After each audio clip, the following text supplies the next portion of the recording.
კაი გამარჯობა თქვენი ჩემო ძვირფასებო. მე ლაშა გურგენიძე ვარ და ეს ქართული ამბებია. ჩვენი არხი 1 წლის გახდა. ასე რომ კომენტარებში მილოცვებს ვიღებთ და შეგიძლიათ თქვენი სიხარული ჩვენს გაგვიზიაროთ. დიდი მადლობა ამ 1 წლის განმავლობაში თქვენი თვითოეული აქტივობისთვის, მონაწილეობისთვის, არხის გამოწერისთვის, ვიდეოს გაზიარებისთვის, თბილი კომენტარებისთვის და ასე შემდეგ. მადლობა კროკოს 1 წელი ერთგულად გვერდში დგომისთვის. გადავიდეთ დღევანდელ ამბებზე. ტრადიციულად საინტერესო ამბები მაქვს. მოკლედ დავიწყოთ. ხუმრობები გიგა ლორთქიფანიძის კოჭლობაზე. როგორც ვიცით, ცნობილი რეჟისორი გიგა ლორთქიფანიძე ცალი ფეხით კოჭლობდა. ეს თემა სულაც არ იყო სახუმარო, რა თქმა უნდა. ვერც ვერავინ უბედავდა ასე პირდაპირ დაცინვას, თუმცა ეს ახლო მეგობრებს სულაც არ ეხებოდა. განსაკუთრებით ნოდარ დუმბაძეს. შესანიშნავი იუმორის მქონე ამ ადამიანს თურმე ასობით ხუმრობა ჰქონდა ნათქვამი გიგასთვის. მე რამდენიმეს მოგიყვებით. გიგა ლორთქიფანიძე იგონებდა. ბედნიერი კაცი ვარ ჯერ იმით, რომ ნოდარ დუმბაძეს ბავშვობიდანვე ვიცნობდი და მერე იმით, რომ ყოველი მისი ნაწარმოები პირველმა მე გავაცოცხლე სცენაზე. მებებია ილიკო და ილარიონი ჯერ დაბეჭდილიც არ იყო. ხელნაწერშივე წავიკითხე და გადავირიე კაცი. იმ დროს შექმნილი ნაწარმოებებიდან ეს ერთადერთია, სადაც მთავარი გმირი ოროსანია, კომკავშირელიც არ არის.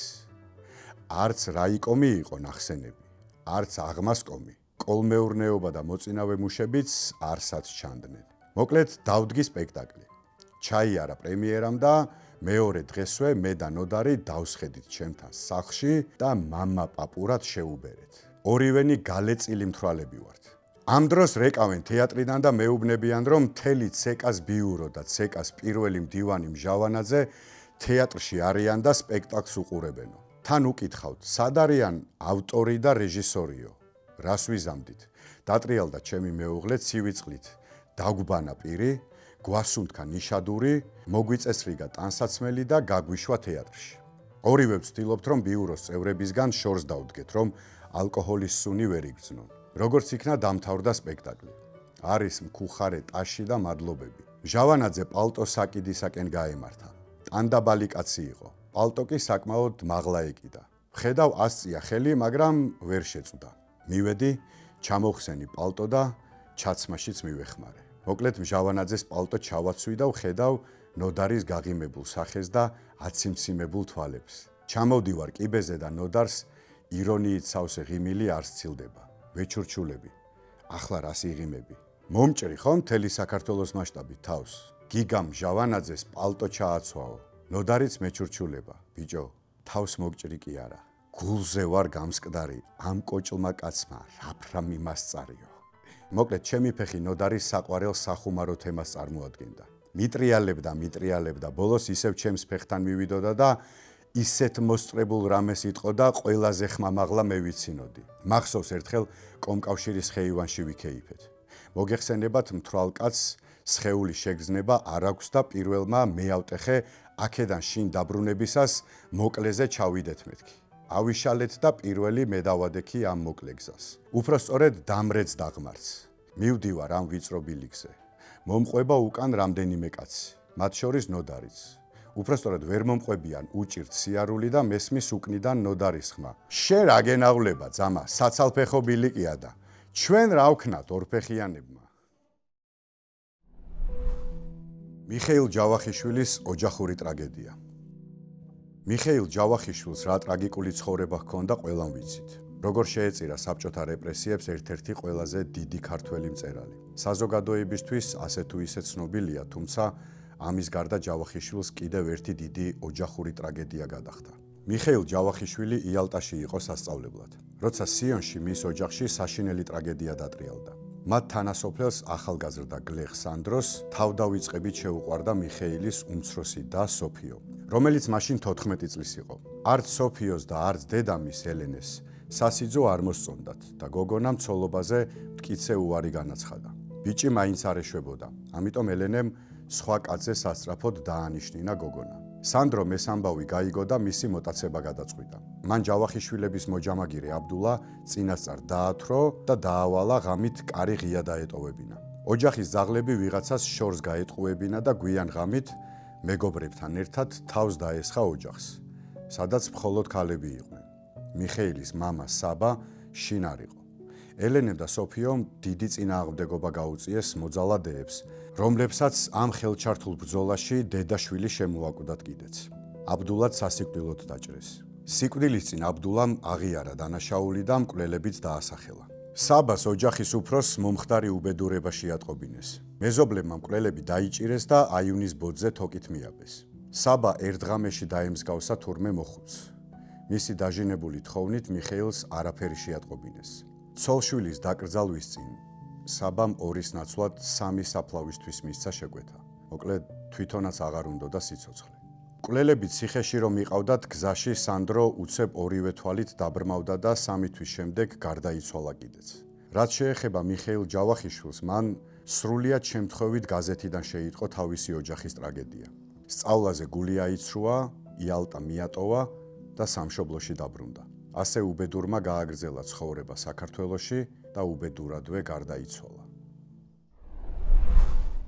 ვაჟას სამდღიანი სამსახური. სოფრომ გალობლიშვილმა გაზეთ ივერიაში მუდმივ მუშაობას თავი დაანება. ამის მაგივრად უნდა მოეწვია თვინმე. სწორედ ამ დროს ვაჟა ფშაველა უმუშევარი იყო და რედაქციის თანამშრომლებმა ილია ჭავჭავაძესთან მოილაპარაკეს და უნდოდათ ვაჟა მუდმივ თანამშრომლად მოეწვიათ.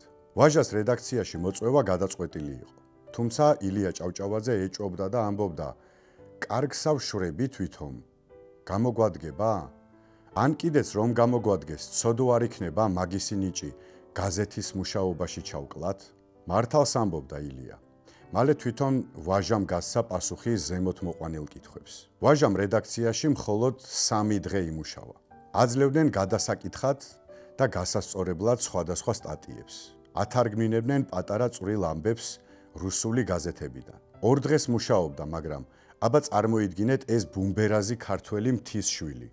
ზის რედაქციაში და რაღაც რუსულ სტატიებს თარგმნის.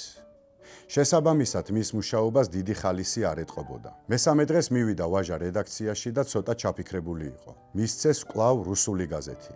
მოუხაზეს ერთი ადგილი უცხოეთის ცხოვრების ამბებიდან და უთხრეს: "აბა ლუკა, ეს ადგილი მალე გადაგვითარგმნე, თორე დასაბეჭდად მასალა არ გვაქვსო." ცოტა ხანში მიაკითხეს და უთხრეს: "რაკენი ლუკა გადათარგმნე?"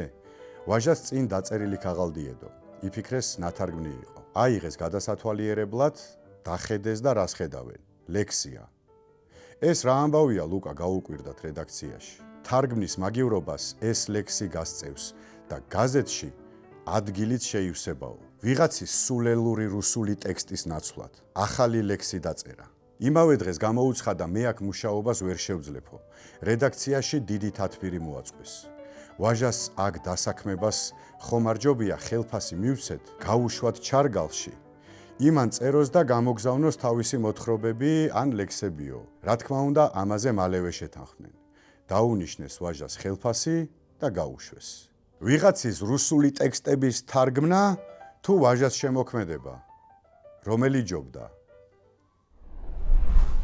ჯიბოს ჯიბე.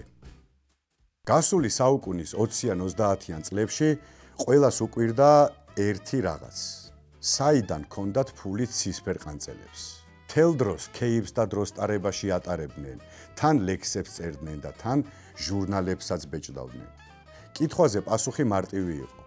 პაულო იაშვილის მამა ჯიბო, იგივე ჯიბრაილ იაშვილი საუკეთესო აფთიაქარი გახლდათ. პროვიზორის პროფესიას კიევში დაეუფლა და როცა სამშობლოში დაბრუნდა, საკუთარი აფთიაქი გახსნა.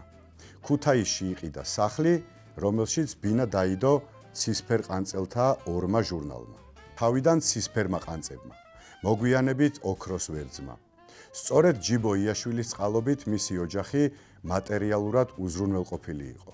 როცა ერთხელ პაულოს კითხეს, მაინც რითი ცხოვრობო, პოეტმა კალამბურით მიუგო, ჯერჯერობით ჯიბოს ჯიბითო. მოკლედ დღეისათვის სულ ეს იყო. იმედია მოგეწონათ ამბები, ასე რომ მოიწონეთ ვიდეო და გამოიწერეთ არხი. ჩვენ მალე დაგიბრუნდებით. დროებით.